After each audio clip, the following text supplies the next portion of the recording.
Мына бүгін өте керемет, ерекше бір іс-шараның басқасында отырмыз. Неге десеңіз, шын мәнінде әр ұрпақтың өзінің сынағы болады, әр адамның өзіне берілетін тағдыры болады. Сол секілді мына қазақ елінде имандылықтың шаңырағы тігіліп жатқанда сіз бен біздің ұрпақтың атқаратын бір қызметі болады. Сол үшін Құдай тағала осы қызметке лайық қылып бізді таңдаған екен. Алла тағала баршаңыздың осы жерге басып келген қадамдарыңызды құтты берекелі қылсын.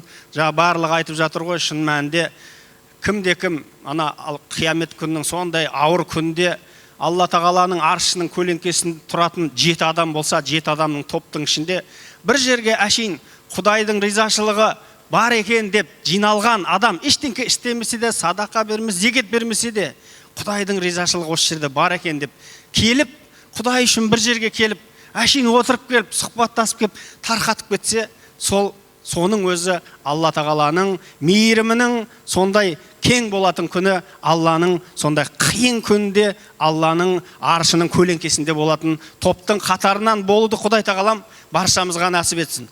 Құрметті жамағат, жаңа айтыскерлер, Сансызбай ағам, бауырым, досым, Сансызбай ағама ұқсаған қарындасы біраз нәрсені айтып тастады.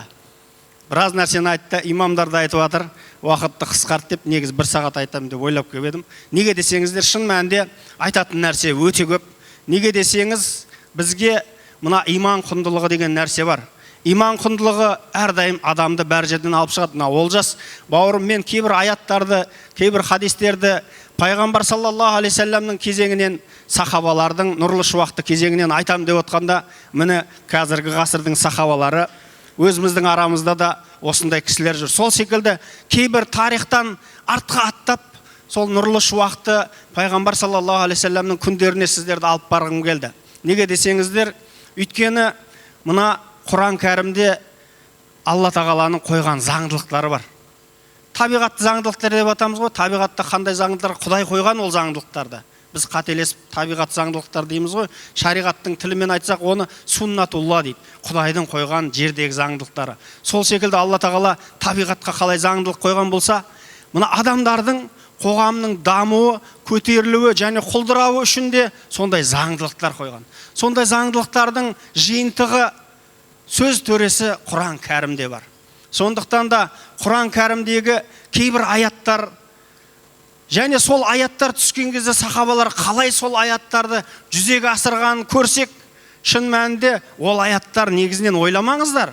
Ол аяттар тек сахабаларға түсті, сахабалардан кейінгі адамдарға қатысы жоқ емес. Ол аяттар пайғамбарға түсті. Пайғамбар, сахабалар ол аятты жүзеге асырды және ол аяттар қиямет қайымға шейін келетін кез келген адамға жол көрсететін аяттар. Сол үшін мысалы мына сахабалардың иманын әрдайым біз жоғары айтамыз. Неге десеңіз, олар иманның эталоны, шарықтау шегі. Неге десеңіз, өйткені ең абзал пайғамбарлардың мырзасы пайғамбарымыз саллаллаху алейхи вассалам болса, сол пайғамбарларға таңдап берілген адал серік достары сахабалар, исламның алтын тарихын жазып кеткен сахабалар, сол Құранның дәстүрлерімен қараңыздар. Араб қауымы деген бұрын тарихта орын алған, мына Рим сияқты, Византия сияқты, Қытай сияқты мықты мемлекет болған емес. Жалаң аяқ арабтардан Алла тағала Құран түсіру арқылы бүкіл әлемге, қияметке дейін келетін әлемдегі адамдарға ұстаз қылатын өте мықты тұлғалар жіберді. Ненің арқасы? Сол Құран кәрімдегі адамдарға рух беретін сондай аяттардың арқасы. Мысалы, мына иман келтірген кезде Хазіреті Али айтады ғой, мен ақыреттің бар екеніне сенгенім соншалық дейді. Сенгенім соншалық. Егер қазірде мына біздің ғайып пердесі дейді, Алла тағала бізді ғайыпты біз көре алмаймыз, бізге перде қойып қойған. Негізі сол пердені ашып жіберсе, менің иманым ар жақта не бар екеніне өзгермейді дейді. Мен ар жақтағыға қалай сену керек болса, мен осы жақта солай сендім дейді. Ешқандай мен пердені ашып жіберсе, иманымда өзгеріс болмайды дейді. Сондай сахабалар, сондай мына Ухуд шайқасының бір күнінде, Ухуд шайқасы деген өте қиын шайқастардың бірі болады. Сол шайқастың бірінде бір сахаба пайғамбарымыз саллаллаху алейхи вассаламнан келіп сұрайды: "О Алланың елшісі, мына шайқасқа кіріскелі тұрмыз. О Алланың елшісі, егер мен өлсем, осы шайқаста өліп кетсем, қайда барам?" дейді. Пайғамбарымыз саллаллаху алейхи вассалам айтады: өліп кетсең жәннатқа барасың дейді. Ана хадис кітаптарында өтеді бұл. Ана сахаба дейді, жеп тұрған құрмасы бар еді қолында. Соны тастай салып кірісіп кетті дейді соғысқа. Жәннатқа барасың дегенді естігенде, қолында жеп тұрған құрмасын әлі жеп тауысқан жоқ. Тастай салды да кірісіп кетті дейді. Соны жан бергенше шайқасты дейді. Сондай қаралы хабарлар келген кезде пайғамбарымыз саллаллаху алейхи вассалам Ухуд шайқасында пайғамбарымыз саллаллаху алейхи вассалам өлтірілді деген хабар шыққан кезде кейбір сахабалар абдырап не істерін білмей қалды. Сол кезде бір сахаба, Анас ибн Надр деген сахаба шықты, айтты: "Валлахи, ей жамағат, мен мына дейді Ухуд тауының арт жағынан кәдімгідей жәннаттың мен иісін сезіп тұрмын" дейді. Ухуд тауының арқасынан ана кісі қайда барасың деп жәннатқа бар кірісіп кетті ғой. Мына кісі айтады: "Валлахи, мен мына Ухудтың кейін жәннаттың иісін сезіп тұрмын" дейді.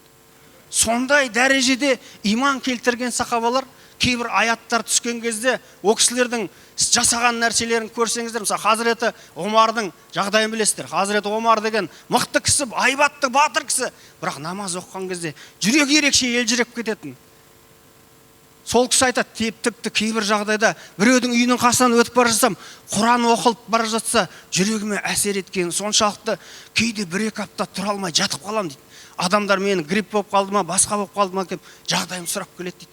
Бірақ сол аяттың әсерлі ықпалы әлі күнге шейін жүрегімде тұрады, көтере алмай сол салмағынан сон жатып қалып, төсек тартып қалатын кездерім болады дейді. Сумма ла тусалунна яумаидин анин наим деген аятты оқығанда сол күні міндетті түрде Құдай Тағаланың берген әрбір нығметтерінен сұраққа тартыласың деген аятты оқыған кезде ол кісі тұра алмай қалады екен. Қалай болар екен кейін жағдайымыз деп. Сол шекілді мына жаңа Бақара сүресіндегі мына аятты жазып қойыпты, керемет. Пайғамбарымыз саллаллаху алейхи вассаламға сол аят түскен кезде "Ман заллази юқридуллаха қардан хасанан фаюдаифу лаху ад'афан касиратан". Қараңыздар, бүйтіп айтады. Құранда айтып тұр. Құранда айтады, Алла кім дейді? Құдайға, Аллаға көркем түрде қарыз беретін адам бар ма араларыңда дейді. Қараңыз, ол аят бізге де тиісіп тұр. Алла Тағала өзіне бер. Бір аяқ осы аятты айтсам, бір жігіт айтады: "Сонда қалай? Құдай Тағала қарыз сұрап тұра ма адамдардан?" дейді. Иә, Құдай қарыз сұрап тұр бізден. "Ман заллази юқридуллаха қардан хасана". Кім бар сендердің араларыңдан Аллаға көркем түрде қарыз беретін дейді. Көркем түрде Алла өзіне берген, өзінің жолында берген садақаны өзіне қайтарылған көркем түрдегі садақ қарыз деп. Қараңыз, "Ва мимма разақнахум юнфиқун" дейді. Біз берген нәрсесінен Құдай сұрап тұр. Алла Тағала өзі береді екен дүние мүлікті, дүние берген мүлкінен тағы өзі қарыз сұрайды екен. Қарыз сұраған адам қарызын сондай мөлшерде қайтару керек қой. Негізі исламда білесіздер, пайызға тыйым салынған, дұрыс па? Үстеме ақымен ақша беруге тыйым салынған. Бірақ Құдай өзіне үстемемен берем дейді. Фаюдаифу лаху ад'афан касиран. Үстемені қойшы дейді. Асырған, үстіне асырып көп қып берем дейді. Жаңа бір ұстаз айтты ғой, Сансызбай ұстаз айтты ғой, мына жерде 7-ден 700-ге шейін есеп береді деді ғой, иә? Ол бір аятта ғана айтылған нәрсе. Бірақ басқа аяттарда Құдай Тағала қардун хасанан деген аятты келтірген кезде айтады: ад'афан касиран. 7-ден асып кететін. Бұл жерде Алла шектемеген дейді да. Сауапты 7, 700, 1-ге 10 деп шектемеген. Алла өзіне қалдырған. Алланың рахымында болса ол аят. Осы аят түскен кезде ана бір сахабаны айтайын дедім ғой. Абу Дахтах деген бір сахаба шығады. Алланың елшісі, осындай аят түсті ма? Иә. Сонда Құдай бізден не? Қарыз сұрап тұр ма дейді да. Иә, Құдай бізден қарыз сұрап тұр дейді пайғамбар саллаллаху алейхи вассалам. Сол кезде ана Абу Дахтах деген кісі айтады: Алланың елшісі, қолыңызды беріңіз, бәрі куә болсын. Қолыңызды беріңіз, қолыңызды көтеріңіз. Мен Аллаға қарыз берейін деп тұрмын. Қандай қарыз десе, менің құрма бағым бар. Саудияға барсаңыздар білесіз, құрма бағы ең күшті бизнес қой. Мәдинадан құрма алып қайтқан кезде білмеймін, 8.000, 9.000 қазір килосы білмеймін қанша болған. Менің құрма бағым бар. Сол құрма бақта 600 ағаш бар. Сол 600 ағашымен қосып Аллаға қарыз бердім дейді ғой. Үйіне барса қарыз, сол бақшасының ішінде бала шағасы, әйелі жүр. Ей, әйел, ханым, шық. Бұл біздікі емес. Бұл Құдайдікі. Құдайға беріп қойдық дейді ғой біз. Ана әйелше паника болу керек қой. Ей, не істедің, Абу Дахтах? Ол айтады: Абу Дахтах, керемет сауда жасапсың ғой. Саудан құтты болсын деп бала шағасын алып бақшадан шығып кетті дейді. Бір аят түсті, ана кісілер солай жасады. Қараңыз, мына аят бар Құран кәрімде. Астаиду билля лан таналул бирра хатта тунфиқу мимма тухиббун дейді. Ол бізге де қатысты аят. Сендер дейді, лән деген сөз жете алмайсыңдар деген. Сендер еш уақытта жете алмайсыңдар. Лән таналул бирра. Сендер жақсылыққа еш уақытта қолдарың жете алмайды. Лән таналул бирра қай кезге дейін хатта тунфиқу мимма тухиббун. Өздеріңнің жақсы көрген, ең жақсы көрген нәрселеріңді Құдай үшін жұмсамайынша сендер еш уақытта жақсылыққа жете. Ол аят. Осы аят түскен кезде жаңағы бір сахаба, Абу Талха деген сахаба келеді. О, Алланың елшісі, Құдай осындай аят түсірді ма? Иә. Онда Алланың елшісі, менің мына жерде Байруха деген керемет бір бақшам бар. Жазда барсаң демаласың, саялайсың, әрі тамақ, әрі көлеңке. Мен Құдайға сөз берейін. Сол бақшаны Құдай үшін бердім дейді. Өйткені менің ең жақсы көретін нәрсем сол құрма бағым дейді да. Сол осы аят түсіпті ғой. Менен алыңызшы осыны. Құдай үшін мен берейін дейді. Тағы бір сахаба келеді да айтады: "О, Алланың елшісі, мен керемет бір сәйгүлік, дүлдүл атым бар. Осы аят түсіпті ғой. Құдай үшін алыңызшы осы атымды. Құдай үшін қолданыңызшы" деп астындағы мініп жүрген ең сүйікті атын әкеп пайғамбарымыз саллаллаху алейхи вассаламға. Хазіреті Омар келеді. Хазіреті Омар айтады: "Менің осындай жерде кәдімгі үлкен құрма бағым бар еді. Мен сол құрма бақты мен де жақсы көрдім. О, Алланың елшісі, осы аят түсіпті ғой. Оны Құдай жолында алыңызшы" деп келіп тұр. Мен енді көп нәрсе айтқым келіп тұр, бірақ енді уақыт тығыз деп жатыр. Пайғамбарымыз саллаллаху алейхи вассалам бір хадисінде айтады: "Мә нақасат садақатун мин малин" дейді. Біліп қойыңыздар мына нәрсені. Садақа еш уақытта мал мүлікті азайтқан емес дейді. Дұрыс па? Бірақ азайтып тұр ғой негізінен. По факту азайтып тұр. Садақа 2% берсең, қанша теңге қалды? 97,5 теңге қалды. 100 азайып қалды ғой. Жоқ. Пайғамбарымыз гарантия беріп тұр. Азайған емес, азайтпайды да дейді. Басқа Құран аятында айтады: "Сендер не берсеңдер Құдай жолында, Алла тағала оның орнын міндетті түрде толтырады" дейді. Басқа бір хадисте Пайғамбар саллаллаху алейхи вассалам айтады: "Кімде-кім Алла тағала тек адал нәрсені қабыл етеді. Кімде-кім адалынан, адал тапқан табысынан бір құрманың салмағында, бір құрманың қадіріндей садақа берсе, Алла тағала оны оң қолмен қабыл алады" деген ризашылықпен бір құрма болса да қабыл алады дейді. Міндетті түрде қабыл алады. Ол қабыл алып қана қоймайды дейді Алла тағала. Сендердің әрқайсысың өздерің кішкентай тайларыңызды өсіріп, баптап, үлкейтесіздер ғой, дейді. Пайғамбарымыз мысал беріп жатыр күнделікті адамдардан. Сол секілді дейді. Сендердің сол бір құрмаларыңды өсіргені соншалықты тау қылып өсіреді дейді. Бір құрма таудай болды. Алла тағала аятта айтты ма, орнын толтырады деді ма, еселеп береді деді ма, ешқашан кемімейді деді ма? Алла тағала соған сенсек, Алла тағала еш уақытта кеміткен емес. Жама Ершат бауырымда айтып отырған пенсионер апамыз беріп еді, 10 есе қайтып кетті оны. Умрамен, 2 баласына умрасымен қайтып. Ана бір студент баламыз бар еді, күнде 100 теңгесін беріп тұрған, о қазір үлкен жақсы азамат болып жатыр. Сол үшін құрметті ағайын. Бірақ о кісілерде ондай ниет болған жоқ. Мен берейін, Құдай маған берсін деген ниет болған жоқ. О кісілерде таза ниет болды. Құдай тағала сол ниет үшін Құдай тағала берді. Сол үшін құрметті жамағат, мен енді университет ең алғаш кезде құрылған кезеңнен бастап көргем. Ескі зданияда отырғанбыз, әлі ескі зданияда отырамын мен. Сол жерде сол жерден қарауылмын сол жерде. Ол жерде 70 адам болып біз бастап едік. 70 адам болып бастағанбыз. Қазір 2500 студентке түстік. Жыл сайын өскен сайын көбейіп баратыр. Біз ана исламофобия күшейіп жатыр, ойбай ислам азайып кетеді деп жатырмыз ғой. Студент қайға сыйдырамыз білмей жатырмыз шынымен. Былтыр 600 студент тапсырғанда ойбай қалай деп, биыл 800 студент келіп тұр, алмасаң ренжиді. Қыздар келеді орамал таққан, мен қайда барам дейді. Оның бәрін, көкем біз имам оқытамыз. Сол үшін құрметті жамағат, міне осындай, мына бір аятты айтып бітіре салайыншы. Сол аятшы бізге де айтып тұр. Ол өте керемет аят. Мен оқыдым да таңғалдым, әлі таңғалам. Алла тағала айтады: "Ха антум хаулаи tud'auna litunfiqu fi sabilillah." Бүйтіп айтып тұр ғой пайғамбар Алла тағала. Міне мынау сендер сол адамдарсыңдар дейді. Қандай адамдарсыңдар дейді? Litunfiqu fi sabilillah.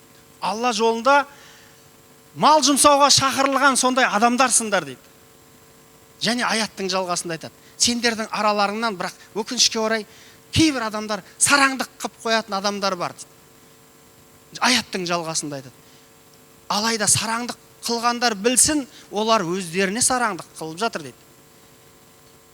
Валлахул ғани, Алла мұқтаж емес сендердің берген.